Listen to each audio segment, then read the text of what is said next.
So now I want to talk to you about letter sounds and teaching those versus letter names. Now, there are a lot of curriculums out there, I'm going to say most, that will have you teach both the letter sounds, a, b, k, and the letter names, a, b, c. Now, it might be controversial, but I'm going to say this is a huge mistake. Even the best curriculums suggest this. Now, let me tell you why I think it's a mistake, and I will leave it up to you to choose what you do with your child.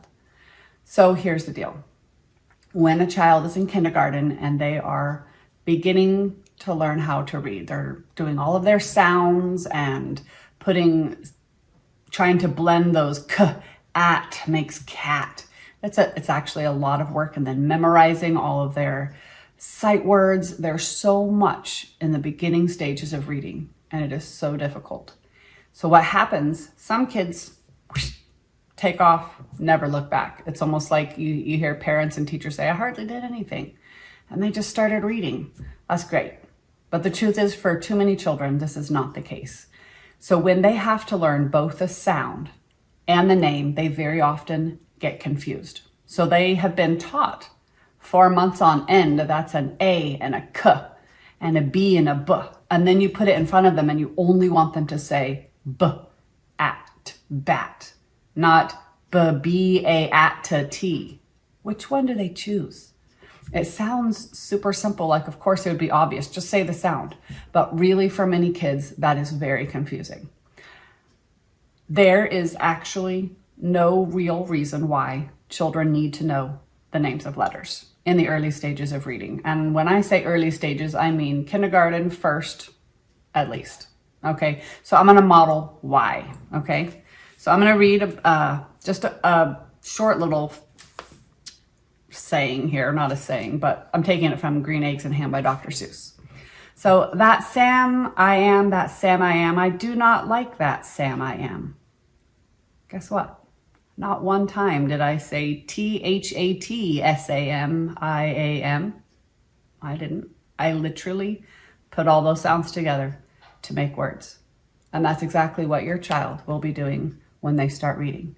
They put those sounds together to make words. So why teach them T, G, B, Z? There's absolutely no reason you need to do it. It will not hold them back. They're never tested on it. There is absolutely no reason to confuse them with sounds and with letter names. But there is every reason to postpone teaching them the names until they've learned their sounds. Now I'm going to give you my own personal experience with every single one of my children. I did not teach them in kindergarten the names. I only taught them the sounds, and they did very well. And towards the beginning of first grade, at different times, they would be like, I want to learn the letter names. So I thought, well, they've been reading for a while. I introduced it. Every single one of them tripped up for a while and started going back and forth between which one to use.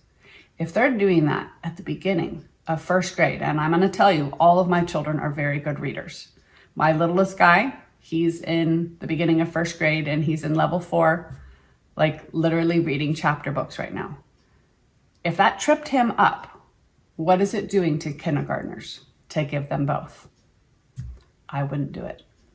Now, a lot of curriculums will have you do it. That is super simple. You just don't. So you teach them the sounds and you keep going through the curriculum. You just, when they tell you on there, drill them for their letter names, you just skip it. It doesn't hurt anything. They won't fail any tests later on. Just omit it. Later on down the road, when they are a solid reader, and they have been able to put all those things together and all the different components that go with reading, you can teach them later on. What they need to know is the sound and how to put them together. So with that, that is my thoughts on teaching letter sounds and letter names.